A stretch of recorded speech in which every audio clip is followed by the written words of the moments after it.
Shalom. Selamat pagi Bapak Ibu Saudara yang terkasih di dalam Tuhan Yesus Kristus. Kita kembali berbakti bersama untuk memuji dan memuliakan nama Tuhan. Meskipun saat ini kita masih dipisahkan dengan jarak, Ibu di rumah, Bapak Ibu di rumah, masing-masing kita akan bersatu hati untuk memuji dan memuliakan nama Tuhan. Baiklah Bapak Ibu Saudara, mari kita bangkit berdiri. Kita akan memuji Tuhan dengan pujian Satukanlah Hati Kami. Kita menyatukan hati kita untuk memuji dan memuliakan nama Tuhan.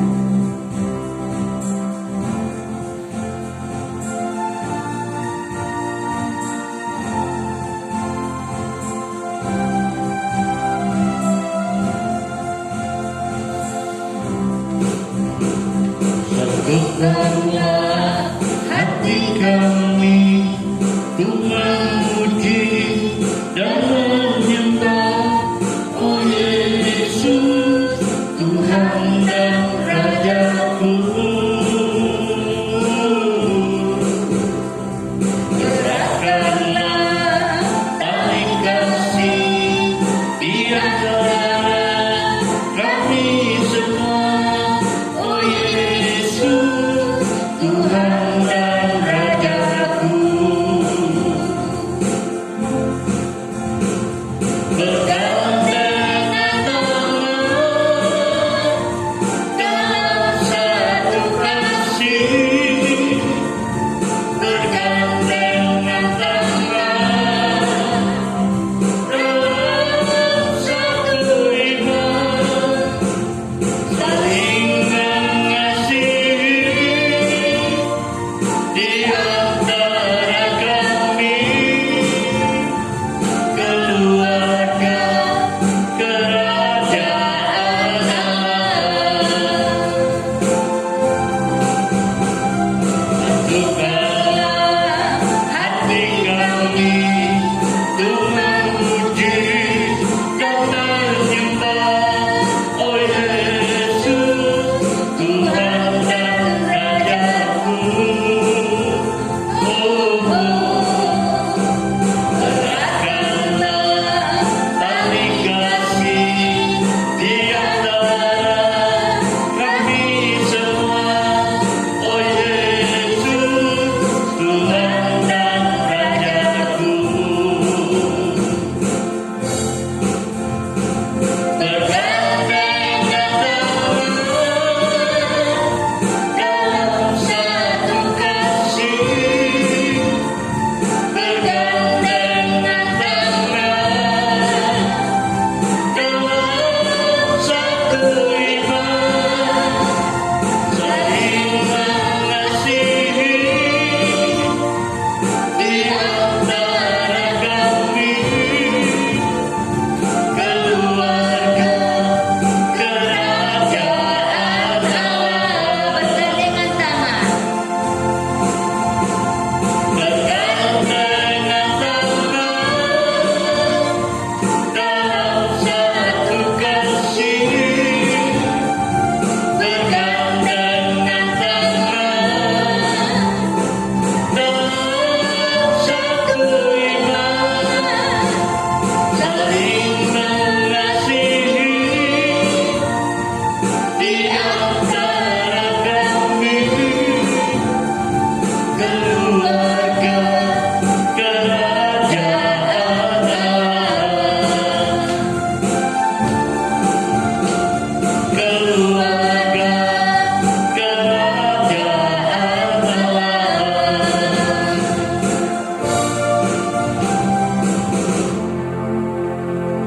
Masih tetap berdiri, kita akan bersama-sama bersatu hati memohon pimpinan pada Tuhan. Kami bersyukur kepadamu ya Tuhan untuk pagi yang indah ini, di mana kami Engkau persatukan dalam iman kami untuk memuji dan memuliakan nama Tuhan Yesus.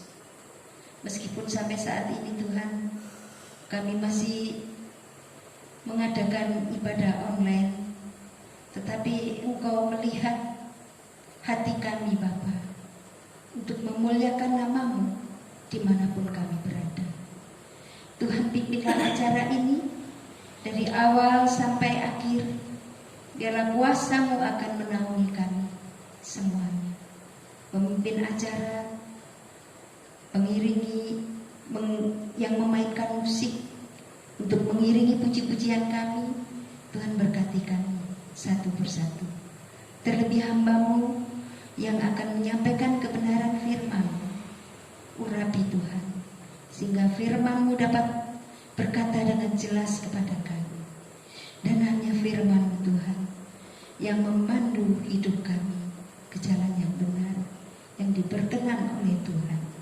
Terima kasih Tuhan, kami menyerahkan acara ini sepenuhnya dalam tangan kuasa-Mu, agar setiap kami dapat konsentrasi untuk memuji dan memuliakan nama-Mu. Di dalam nama Tuhan Yesus kami berdoa dan mengucap syukur. Haleluya. Amin. Bapak Ibu Saudara, kita akan bersama-sama membaca firman Tuhan yang terdapat di dalam 2 Tawarikh pasal 7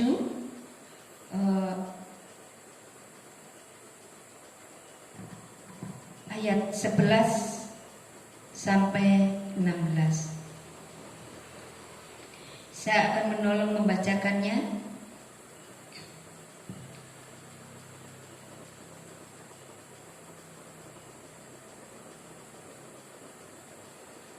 Tuhan menampakkan diri kepada Salomo untuk kedua kalinya. Demikianlah Salomo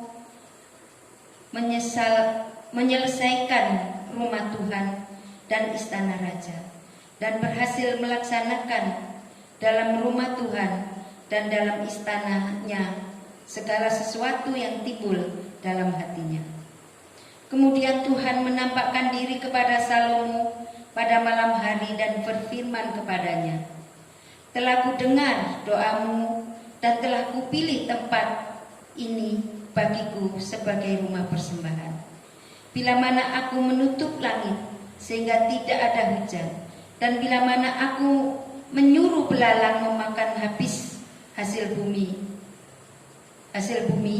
dan bila mana aku melepaskan penyakit sampar di antara umatku,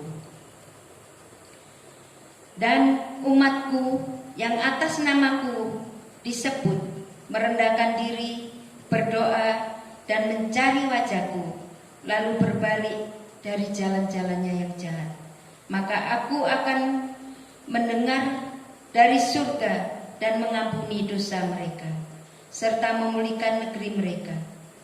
Sekarang mataku terbuka dan telingaku menaruh perhatian kepada doa dari tempat ini. Sekarang telah kupilih dan kukuduskan rumah ini supaya namaku tinggal di situ untuk selama-lamanya. Maka mataku dan hatiku akan ada di situ sepanjang masa. Mengenai engkau, sudah ya, sampai 16. Demikianlah pembacaan firman Tuhan. Bapak Ibu Saudara, kita akan bersama-sama mendengarkan firman Tuhan yang disampaikan oleh gembala sidang kita, dan nanti dilanjutkan dengan doa syafaat. Sebelumnya kita akan bersama-sama memuji Tuhan.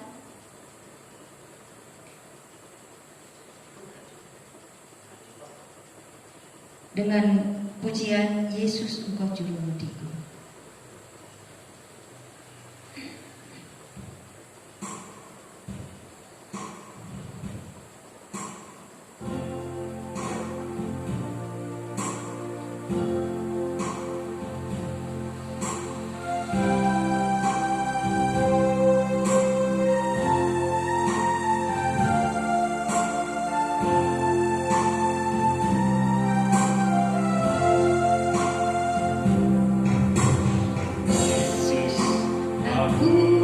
cinta padamu, hidupku ada dalam tanganmu.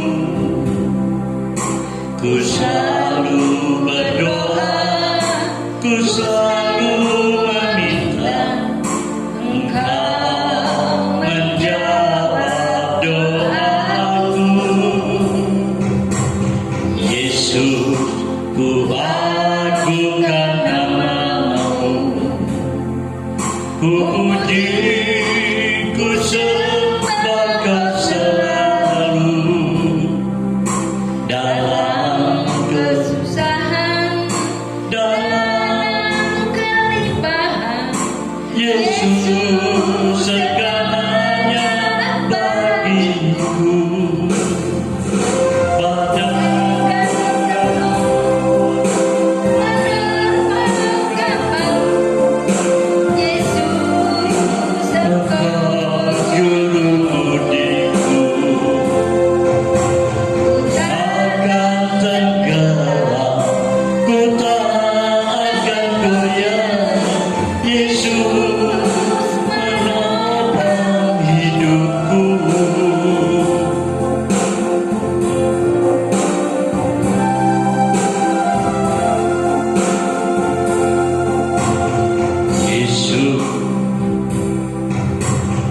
Yesus, aku cinta padamu, hidupku ada dalam tanganmu.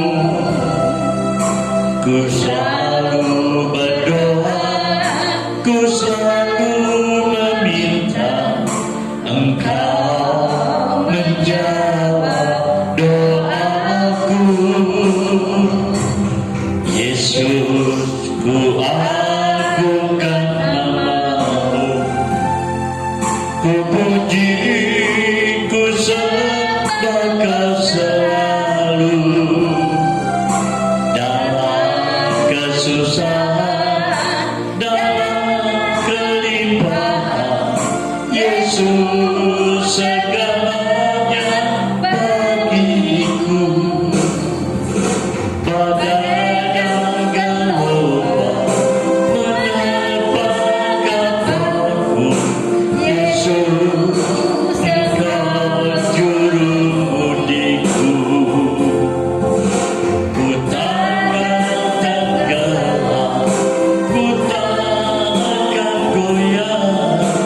Yesus menopang hidupku, badai dan gelombang menerpa kapalku. Yesus, Engkau juru mudiku. Ku takkan tenggelam, ku takkan goyah. Yesus menopang hidupku. Yesus menopang hidupku. Yesus menopang hidupku.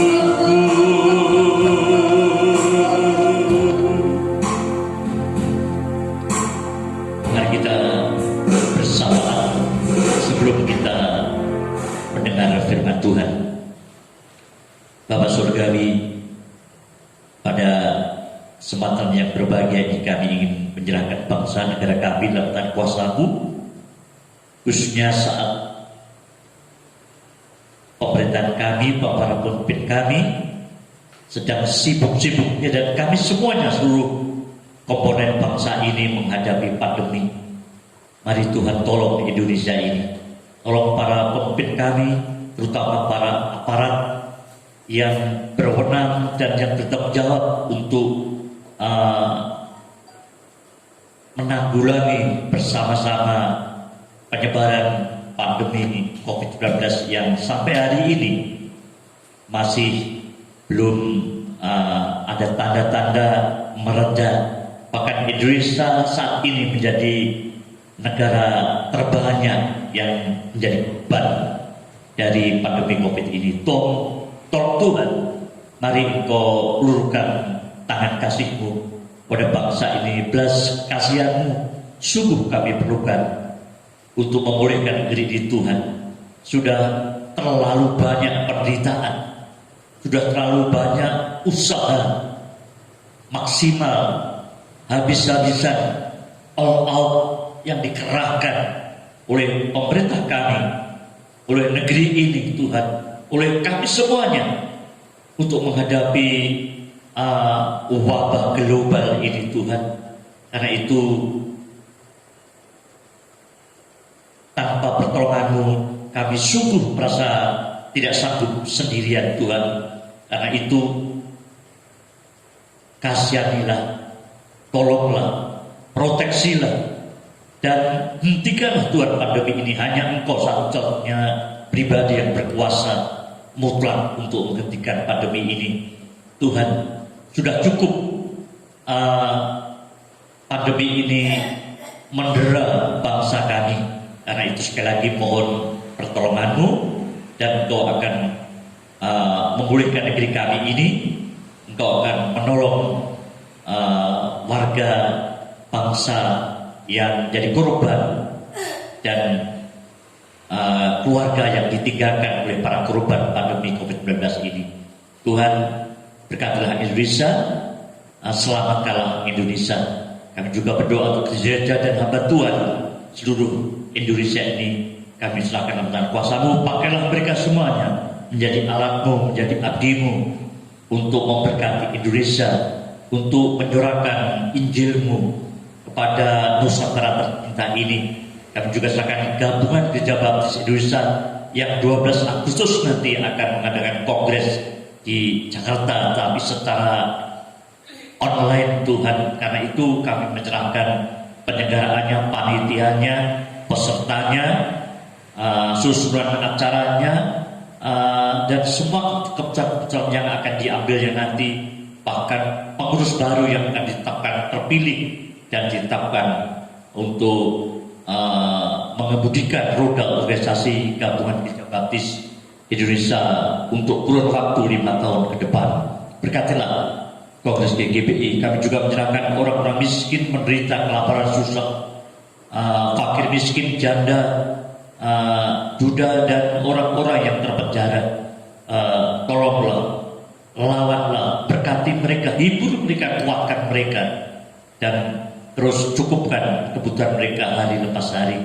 Kami juga menyerahkan pemuda, pelajar, mahasiswa yang menjadi tumpuan harapan kami semuanya, harapan gereja, harapan bangsa, yang menjadi masa depan bagi Indonesia ini, khususnya anak-anak Tuhan.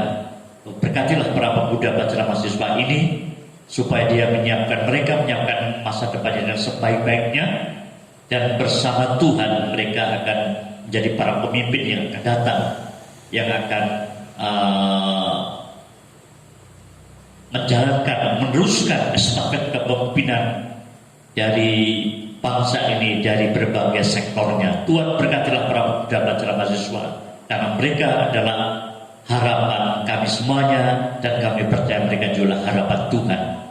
Kami juga serahkan persembahan dan perpuluhan kami yang sementara akan kami serahkan dengan penuh cinta, penuh kasih, penuh hormat, dan penuh tanggung jawab, sukarela, juga dengan penuh keikhlasan. Terimalah ini menjadi persembahan yang berbau harum, yang menyenangkan Tuhan, yang bermanfaat bagi pekerjaan Tuhan melalui gereja ini. Kami serahkan Tuhan selanjutnya pemberitaan firman Tuhan yang sebentar akan kami akan dengar bersama-sama, dan pakailah hamba-Mu yang hina dina ini menjadi juru bicara-Mu. Inilah sahabat kami dan firman Tuhan yang kami serahkan dalam kuasa-Mu. Biarlah menjadi berkat bagi kami semua. Dalam nama Tuhan Yesus kami menyerahkan syafaat dan pemberitaan firman yang sebentar akan disampaikan. Haleluya. Amin. Ya. Sekarang saatnya kita akan mendengar firman Tuhan. Ibu Saudara, kenapa sih Tuhan Yesus menginginkan menjadikan semua bangsa muridnya? Saudara, mengapa Yesus ingin menjadikan kita yang memang sudah menjadi muridnya ini menjadi muridnya?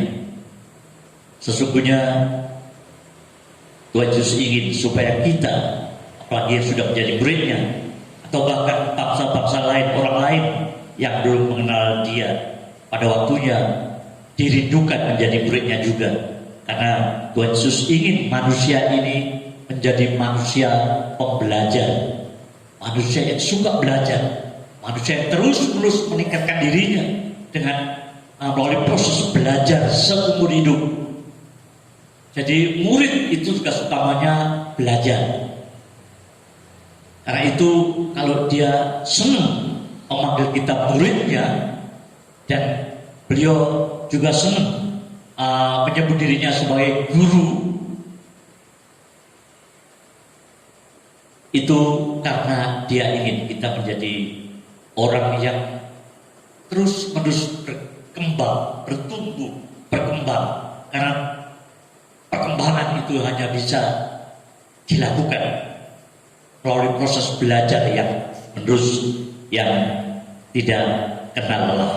Saudara, tanpa belajar, tanpa mau belajar, hidup akan jadi stuck, hidup akan jadi mandek, hidup akan statis dan tidak maksimal. Karena itu belajar itu menjadi sesuatu yang mutlak, harga mati bagi seorang murid Yesus. Lalu belajar pada siapa dan belajar pada apa? Saudara, tentu saja kita harus belajar banyak tentang firman Tuhan. Tentu saja kita harus belajar banyak tentang kepada hamba-hamba Tuhan. Kita harus belajar kepada manusia-manusia lain, para tokoh yang terkenal, para tokoh yang memberi inspirasi, yang memang layak kita jadikan panutan atau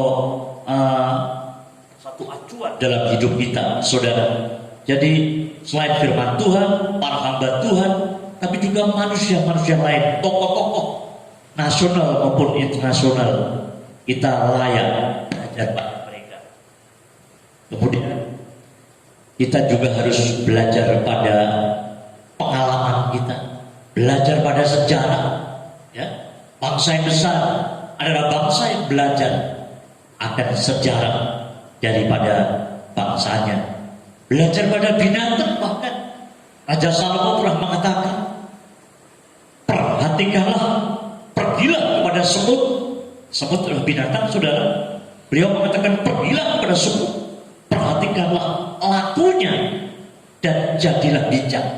Amsal pasal 6 ayat 6. Itu artinya apa? Artinya kita harus belajar juga pada binatang yang kecil. Kalau semut yang kecil itu kita diminta untuk pergi ke sana, memperhatikan, mengamati perilakunya, dan menjadi bijak. Artinya kita memetik satu pelajaran dari kehidupan si semut yang memang banyak memberikan inspirasi pada setiap orang yang sungguh mau belajar daripadanya. Saudara, binatang bisa dipelajari, alam, ya, sejarah apa saja, termasuk yang menakutkan, saudara. Ya. Belajar pada peristiwa-peristiwa besar, belajar pada bencana-bencana, belajar pada pandemi. Dalam konteks sekarang ini kita harus belajar pada pandemi, saudara. Jadi kita tidak cukup hanya mengeluh, hanya takut, hanya paranoid, ya, hanya bingung, cemas menghadapi pandemi ini, ya. Hanya bingung caranya bagaimana kita menghadapi supaya tetap selamat, supaya efektif menghadapi pandemi. Kita harus belajar, ya, dari pandemi itu sendiri, saudara. Jadi belajar dari COVID-19 itu harus sekarang ini. Karena kita ini manusia pembelajar, kita ini pribadi pembelajar. Jadi belajar pada apa saja, termasuk pandemi COVID-19 ini. Ya. Ada banyak yang bisa kita pelajari dari COVID-19 ini, saudara. Tapi paling tidak, saya menyebut 3 hal yang penting yang bisa kita petik pelajaran dari wabah global yang sungguh sangat mengganggu, menggoncangkan dunia pada saat ini, saudara. Pertama, belajar untuk meningkatkan kerjasama kita dengan sesama kita, sesama warga masyarakat, sesama anak bangsa. Ya, kita harus belajar meningkatkan kerjasama kita, kolaborasi kita. Yang kedua, belajar untuk mengesampingkan kesenangan. Yang ketiga, belajar untuk terus-menerus memperbaiki hubungan kita dengan Tuhan, dengan Kristus, saudara. Kita ini muridnya, kita ini umatnya, kita ini pengikutnya. Secara akal mungkin kita sudah banyak yang ngerti, yang percaya, tapi secara praktis, ya, kita harus punya hubungan hari lepas hari. Ya. Atau tanda dari hubungan itu adalah doa. Mari kita lihat satu persatu, saudara. Yaitu belajar untuk meningkatkan kerjasama kita dengan sesama kita, saudara. Kita tahu bahwa pandemi itu musuh bersama, common enemy, ya. Karena itu tidak bisa kita hadapi dengan sendiri-sendiri, ya. Dengan cara parsial, kita harus hadapi secara bersama-sama, bergandengan tangan bersama-sama, berkolaborasi, berkooperasi, saudara, harus bersama-sama. Apalagi pandemi ini sangat cukup mengerikan, menakutkan, mencemaskan, dan kita tidak bisa melihat virus ini, saudara. Karena itu kita harus tingkatkan kerjasama kita, tingkatkan kebersamaan kita, tingkatkan rasa persatuan dan kesatuan kita untuk menghadapi musuh bersama kita ini. Ya, ini musuh bersama, bukan musuh orang per orang, kelompok tertentu atau pemerintah saja atau warga kota metropolitan saja, tapi seluruh dunia menghadapi pandemi ini.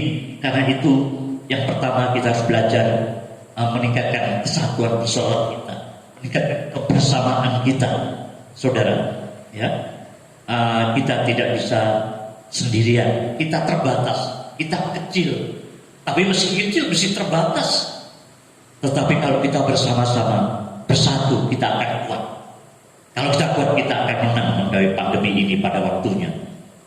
Memang tidak mudah bekerja sama, tidak mudah berkolaborasi, apalagi terhadap pribadi orang lain sesama yang memang banyak punya perbedaan dengan kita, perbedaan latar belakang etnis, budaya, bahasa, agama, kebiasaan dan sebagainya, saudara. Tetapi saudara, Tuhan Yesus mengatakan, memberi solusinya. Kita bisa mengasihi sama bekerjasama dengan mereka. Kita bisa bersatu dengan mereka kalau kita mengembangkan sikap saling mengasihi. Jadi kita harus saling mengasihi. Yohanes pasal 15 ayat 12, Tuhan Yesus memberi perintah. Ini perintah Tuhan, ya. Dan kalau kita bisa melakukan perintah ini, kita pasti bisa bersama dengan orang lain. Gak peduli berbeda dalam banyak hal dengan kita, tapi kita bisa bekerjasama khususnya menghadapi musuh bersama kita pandemi COVID-19 ini. Yohanes 15 ayat 12, inilah perintahku, yaitu supaya kamu saling mengasihi seperti aku telah mengasihi kamu. Saudara, kita harus saling mengasihi. Kalau kita mendasarinya, ya, niat kita untuk bekerjasama itu dengan perasaan kasih, itu pasti bisa. Jadi mari kita kasih mereka. Ini perintah Tuhan Yesus, ini hukum yang terutama, ya. Hukum yang utama, memang yang paling utama adalah kasih Tuhan, tapi juga kasih sesama. Ya. Jadi karena kita mengasihi sesama, nggak peduli perbedaan apapun yang ada dengan sesama, dengan kita, tapi kita harus mengasihi mereka. Dan kalau kita bisa mengasihi mereka, kita bisa menghargai mereka, kita tidak mencurigai mereka, kita pasti bisa bergandengan dengan mereka, pasti kita bisa hidup berdampingan dan terus berupaya bersama-sama dengan pemerintah juga, sama dengan pemerintah, saudara, ya. Bersyukur saudara, karena sekarang ini kelihatannya memang pandemi ini membuat orang bersatu, ya. Yang dulunya ketika masa tahun-tahun politik Indonesia memanas 2019, itu bangsa ini seperti terbelah-belah, terkotak-kotak, ya. Tetapi pandemi ini ternyata menyatukan. Kita semuanya mau bersama-sama, ya, untuk menghadapi ini. Memang masih ada yang ngeyel, yang ngengkel, yang balelo, yang sok-sokan, yang sombong, yang tidak mau mendukung, tidak mau bekerjasama, apalagi tidak mau mendoakan, tetapi malah menyalah-nyalahkan masalah. Tapi relatif jumlah itu kecil saja, saudara, ya. Pada umumnya bangsa-bangsa bukan kerjasama antar satu kota dengan penduduk satu kota, tapi kota dan kota yang lain, daerah yang lain, bahkan negara satu dengan negara lain itu bekerja bersama-sama sekarang ini dalam konteks menghadapi pandemi 19 yang menjadi common enemy kita ini, saudara. Jadi harus bekerja bersama-sama, ya. Dan itu sudah tampak negara-negara bersatu, saling memikirkan, saling menolong, saling memberkati, ya. Sehingga saya percaya kalau ini bisa terus ditingkatkan, ya, itu pandemi ini tidak akan lama lagi akan bisa kita lewati. Politik bisa memecah belah, saudara, tapi pandemi sesungguhnya kalau kita sikapi dengan bijaksana, pandemi ini bisa menyatukan kita. Karena harus kita hadapi dengan persatuan dan kesatuan. Yang kedua, belajar untuk mengesampingkan kesenangan, saudara.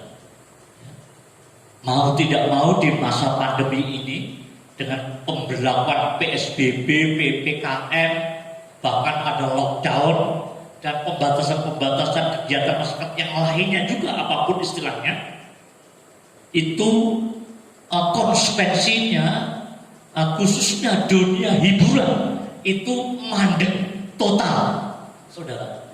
Tempat-tempat hiburan, tempat wisata, tempat di mana banyak orang untuk menikmati kesenangan, saudara, itu relatif berkurang drastis, ya. Terjadi pembatasan-pembatasan karena di mana ada kesenangan, di sana ada banyak orang ketemu, kumpul. Padahal untuk menghadapi pandemi ini perlu social distancing, ya. Jadi nggak bisa kumpul-kumpul seneng-seneng. Yang penting happy, yang penting enjoy, yang penting seneng. Nikmati hidup ini, saudara. Ini keadaan darurat, nggak bisa kita bersikap seperti sebelumnya. Kesampaikan dulu itu, ya. Kenapa kita harus mengesampingkan kesenangan manusiawi sesaat, saudara? Karena kesenangan itu sebenarnya bukan prioritas hidup kita. Prioritas hidup itu sudah di masa pandemi adalah kesehatan kita, adalah keselamatan jiwa kita. Ini prioritas utama yang harus diutamakan, ya. Demi kesehatan, demi keselamatan, kesampaikan, disalibkan dulu perasaan ingin bersenang-senang, ya. Kesenangan itu bukan prioritas. Kesenangan itu hanya bukan hal yang primer. Kesenangan itu hanya nomor kesekian dari keperluan atau kebutuhan hidup kita. Apalagi kalau kesenangan yang ilegal, kesenangan yang hitam, itu justru harus kita tolak, saudara. Dan bersyukur di masa pandemi ini semua tempat-tempat hiburan-hiburan, terutama yang ilegal juga, itu pasti tutup dengan sendirinya atau memang harus ditutup, saudara, ya. Sehingga orang tidak memanjalkan kesenangannya sendiri saja. Karena kalau nekat mereka melanggar undang-undang, tapi juga akan terpapar COVID-19 sendiri, saudara. Jadi kesenangan tidak boleh didewakan. Hati kita nggak boleh terus-menerus terus memikirkan, mencari, mengejar kesenangan saja. Saudara, kesenangan bukan prioritas dalam hidup kita. Kesenangan bukan hal yang primer, ya. Dan kesenangan menurut Alkitab itu membawa banyak kekurangan. Hidup akan jadi sangat berkekurangan kalau orang mengejar kesenangan. Mari kita buka Amsal pasal 21 ayat 17a. Amsal 21 ayat 17a. Orang yang suka bersenang-senang akan berkekurangan. Orang yang suka bersenang-senang akan berkekurangan. Pandemi mengajar kita, ya. Kita harus belajar untuk mengesampingkan hal-hal yang bernama kesenangan itu, karena akan menyebabkan orang yang suka bersenang-senang itu berkekurangan, ya. Berkekurangan dalam apa? Dalam banyak hal. Orang yang suka bersenang-senang, mencari kesenangan saja, padahal kesenangan itu perlu budget, perlu biaya, perlu anggaran. Kalau terus kemudian hidupnya dihabiskan waktunya, perhatiannya, tenaganya untuk mencari kesenangan, dan kesenangan itu memerlukan biaya, maka pasti akan lama-kelamaan orang itu sekaya apapun akan habis, terkuras hartanya untuk mengejar kesenangan, untuk membiayai kesenangannya itu. Karena kesenangan tidak pernah memuaskan sesungguhnya, saudara. Jadi dari segi finansial saja mereka akan berkekurangan pada waktunya. Kalau hidup hanya untuk senang-senang saja, karena kesenangan itu mahal. Memang menyenangkan, tapi mahal, ya, mahal. Dan akibatnya malah kenikmatan yang membawa penderitaan. Ya. Sudah mahal, tapi apalagi yang ilegal, kesenangan ilegal, kesenangan daging yang bertentangan dengan firman Tuhan, itu pasti akan menyebabkan orang miskin, berkekurangan. Tapi juga orang yang suka hidupnya hanya mengejar, mencari, mengusahakan kesenangan saja, ya, itu akan berkekurangan dalam tanggung jawab. Tanggung jawabnya pada pekerjaan, tanggung jawab pada istri, tanggung jawab pada anak, tanggung jawab pada suami, tanggung jawabnya pada pelayanan, tanggung jawabnya kepada masyarakat, pasti berkurang.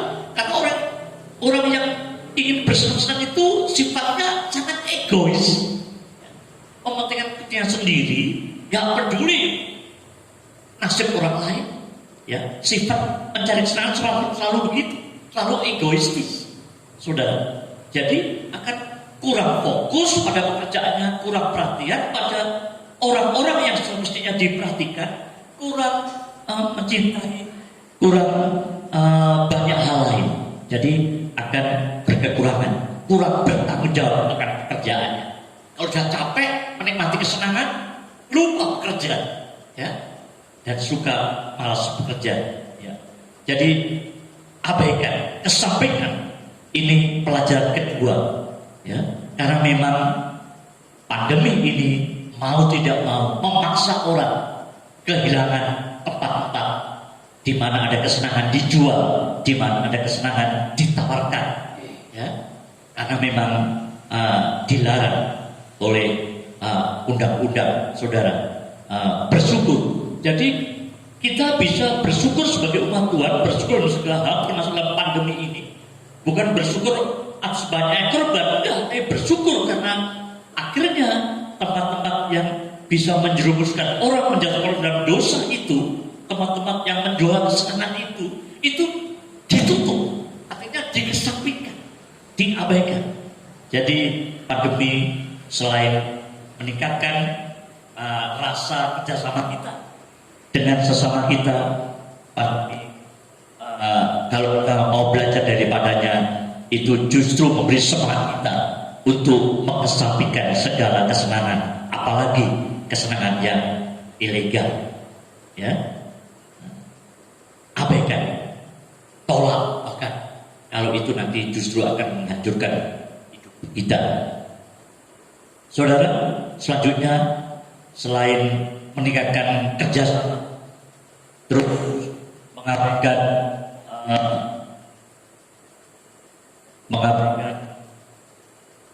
kesenangan, juga pandemi ini itu bisa dipetik pelajarannya, yaitu memberi kita kesempatan untuk belajar memperbaiki hubungan kita dengan Tuhan, terutama untuk orang-orang Kristen.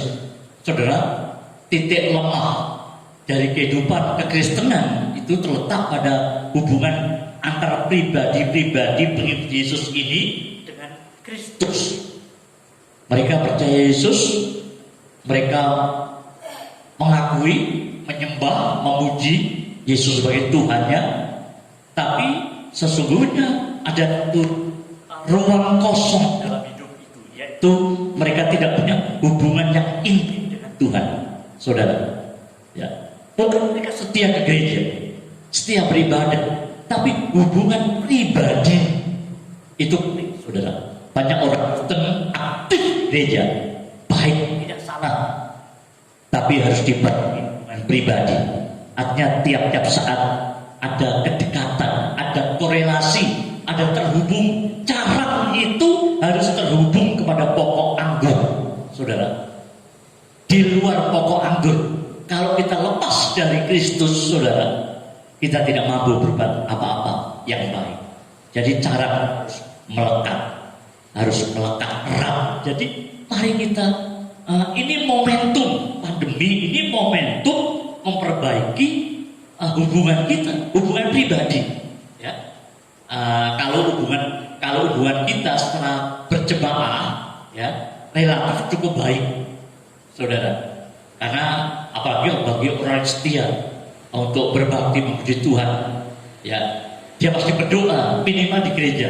Tapi apakah dia berdoa secara pribadi, secara rutin terus-menerus berkesinambungan? Jadi hubungan pribadi itu penting, saudara. Bukan hubungan antara Kristus dengan gereja dalam bentuk yang kolektif begini, ya. Tapi hubungan pribadi lepas pribadi yang kuat itu penting. Kalau orang Kristen hubungan pribadi dengan Kristus itu kuat, kokoh, dia pasti menjadi orang Kristen yang sejati, orang Kristen yang aktif, ya. Kalau pribadinya baik, hubungannya sama pasti baik. Hubungan secara kolektif pasti baik, ya. Tapi kalau secara kolektif hubungan dengan Tuhan baik, belum tentu hubungan pribadinya baik. Jadi pandemi ini adalah momentum sesungguhnya memperbaiki hubungan kita, keintiman kita, membangun hubungan yang akrab, keakraban, keintiman, ya. Jadi pakailah pandemi ini untuk merestorasi, ya, intimasi kita dengan Tuhan kita, Yesus Kristus, saudara. Tandanya apa? Ya berdoa. Berdoa secara pribadi tiap-tiap hari itu adalah tanda bahwa dia punya hubungan pribadi dengan Tuhan. Karena tanpa diatur oleh waktu, diatur oleh acara, diatur oleh jadwal, ya, secara pribadi mereka memang merasa perlu, mereka memerlukan Tuhan. Kebanyakan orang Kristen, ya, itu merasa mampu sendiri hidup ini.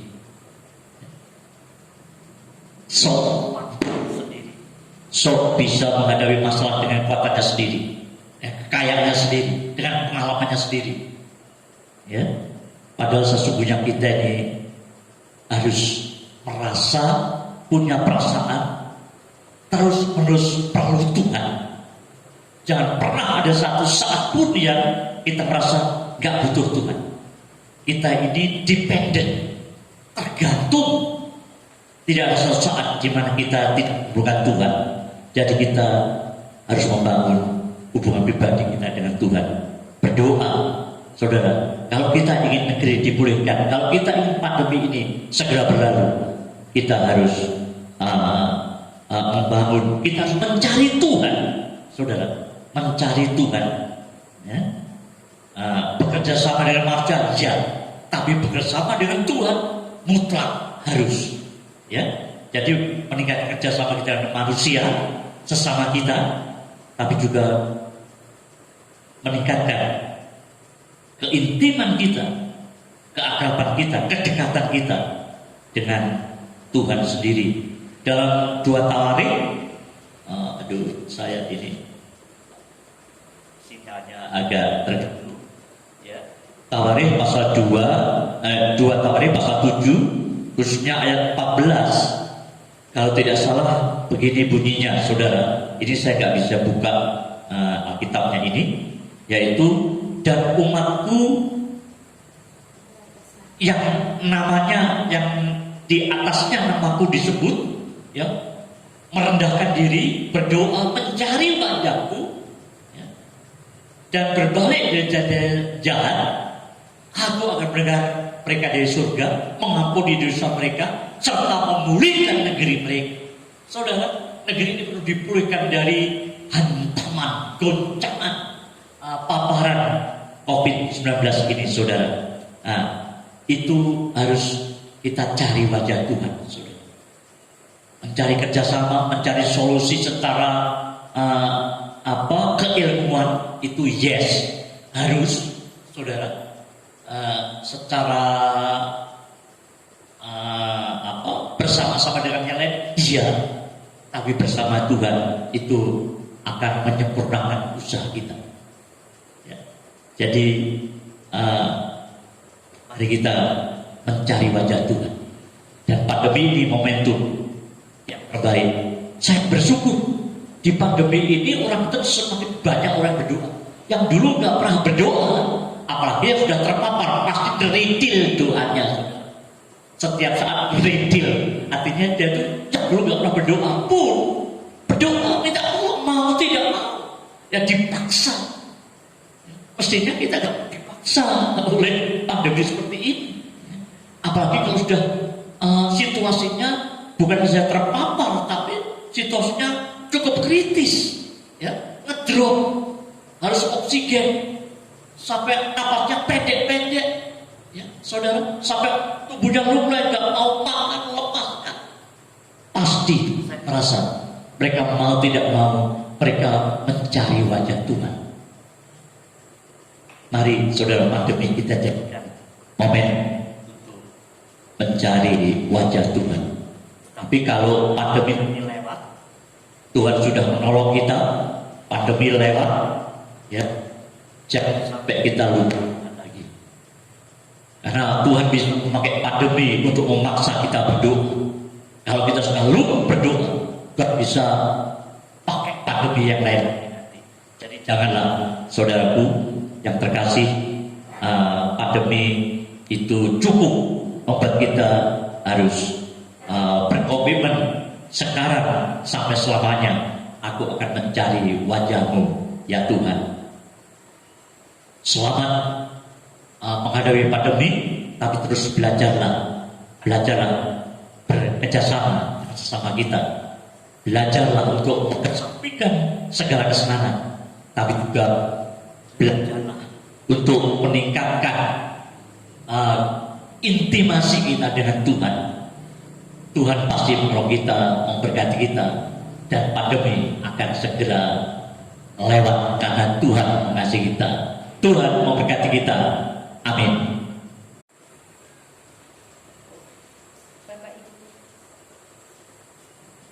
Bapak Ibu Saudara, kita sudah dicerai dengan firman Tuhan siang hari ini. Kita tidak jemu-jemu untuk berdoa supaya kita dapat membantu, saling tolong menolong. Kita berdoa untuk pandemi ini supaya segera lewat, segera lenyap, Kita berdoa untuk pemerintahan kita, supaya dalam menangani pandemi ini betul-betul diberikan hikmat oleh Tuhan. Kita bisa membantu pemerintah kita, meskipun bukan dengan uang kita, tetapi dengan doa kita. Terima kasih Bapak Pendeta yang sudah mencerai kita dengan firman Tuhan. Saatnya kita akan memberikan persembahan dan persepuluhan kita kepada Tuhan. Dan saatnya nanti kita berkumpul kembali dalam ibadah di gereja. Kita serahkan persembahan kita. Mari kita memuji Tuhan dengan pujian, nyanyian pujian nomor 162, Bapa Surgawi.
Kita akan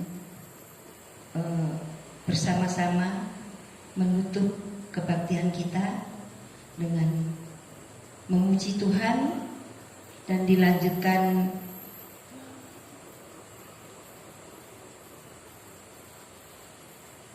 sebelumnya kita akan memuji Tuhan dulu dan Bapak Pendeta akan menutup dengan doa penutup dan doa berkat.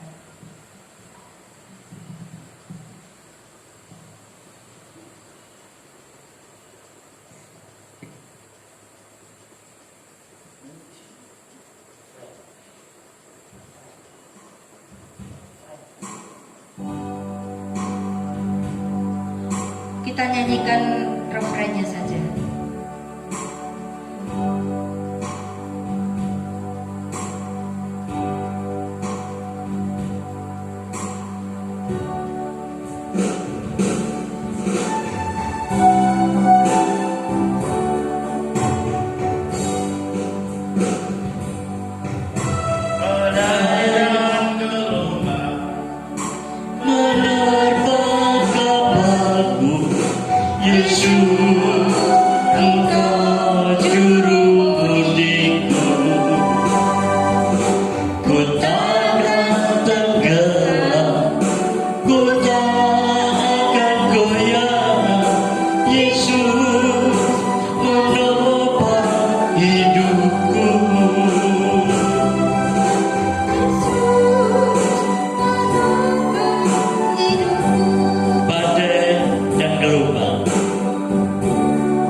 Bapa dalam surga, kami bersyukur atas seluruh pimpinanmu yang terus dalam ibadah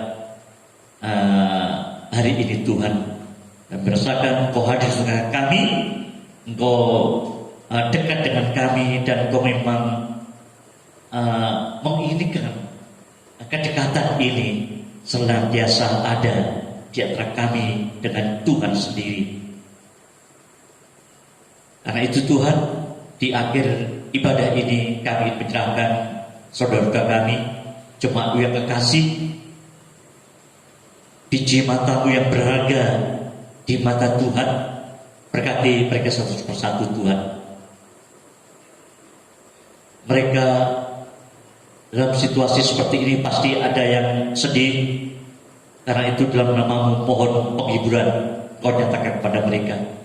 Yang sakit, terutama yang terpapar atau sedang isoman atau karantina, yang sekarang ini sudah jauh semakin baik dari sebelumnya. Di dalam nama Tuhan Yesus, Tuhan juga pulihkan 100%, sehingga bisa melakukan aktivitasnya kembali seperti sedia kala. Yang lemah Engkau kuatkan, yang berkekurangan Tuhan berkati limpahi dengan berkat-berkat yang Engkau sediakan padanya. Tuhan, yang mengalami kehidupan yang berat dalam ekonomi, dalam bisnis, dalam pekerjaan, dalam pendidikan, dalam keluarga, mari Engkau hadir memberi solusi kepada mereka. Tolonglah mereka satu persatu Tuhan. Berkatilah, lindungilah, dan sertailah senantiasa. Dan biarlah sekarang ini kami akan menerima berkat-Mu. Damai sejahtera dari tahta tertinggi Allah Bapa di surga tercurah atas kita semuanya. Juga rahmat pengorbanan Yesus Kristus yang mulia itu menaungi kita. Juga kuat kuasa penghiburan Roh Kudus menaungi kita sekarang, besok, sampai selama-lamanya.